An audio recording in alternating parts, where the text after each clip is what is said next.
What do you think does it take to be a disciplined person? You'll probably say something like get shit done, study every day, work out, get highly motivated, 30-mile runs, do some more work. But why though? Well, that's what you normally see from other people who are disciplined. Well, I hate to break it to you, but doing more work isn't what it takes to be a disciplined person. Building willpower does.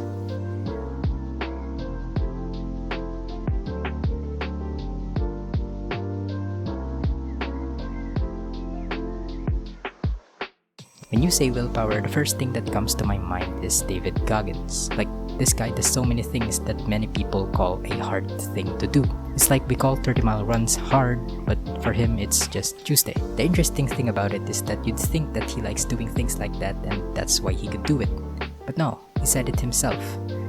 Every day I wake up the morning before starting the run, I tell myself and my wife, I hate this shit. Why the fuck am I in here doing this? Hearing this and looking back at ourselves, it's the same thing we do. Whenever we're doing something hard, we go, man, I don't want to do this shit. I don't want to study or go to the gym. Why the fuck am I even in here? If David Goggins, the most disciplined man on earth, has the same thoughts as everybody else, then what makes him different? It's a simple answer actually.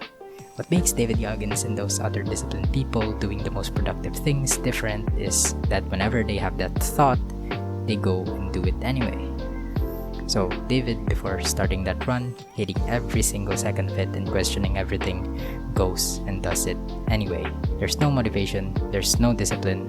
Those are just things that make it easier for you to do the hard things. So when you prioritize getting motivated and doing disciplined things, you're avoiding the hardness of the thing you're doing, and when that hardness comes to the point where it's unbearable, the motivation goes away, the discipline goes away, and then you quit.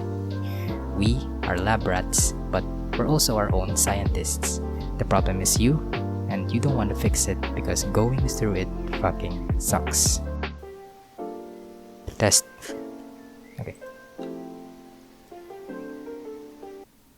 Start building willpower. Instead of copying what those disciplined people do, focus on yourself. How do you want to go about this? Like, if you're studying because you keep on failing, don't focus on the studying. You already know what to do, you just don't do it. So, whenever you can start, don't do anything. Don't play games, don't go on social media.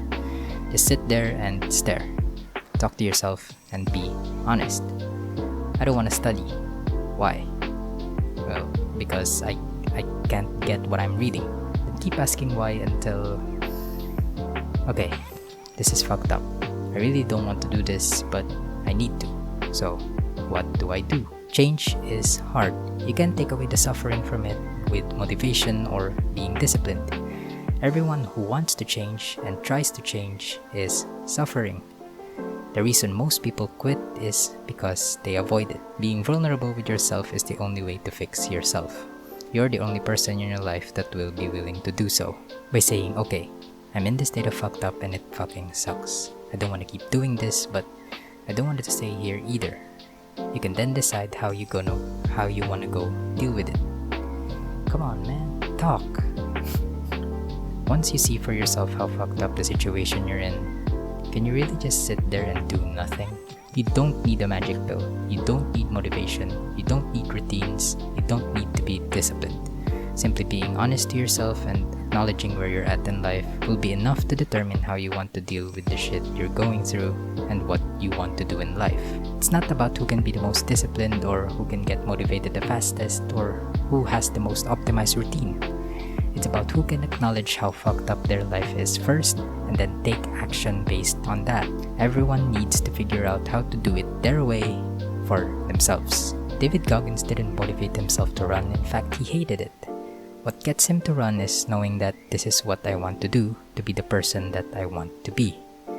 You can for sure say that it sucks or admit that it's fucking scary. Don't avoid it and drown yourself in video games and social media. And I assure you, once you've seen how fucked up your situation is, once you've seen how much you've failed, it won't make changing any easier, but it will keep you going and going until you're satisfied enough to say, this is where I want to be. I'm better than who I once were. Also, after you understand how fucked up your situation is, you can start building the routine you want, You can be disciplined however you want. You can get motivated however you want. But you gotta see the truth first. Otherwise, you won't be able to move. Do me a favor. Live.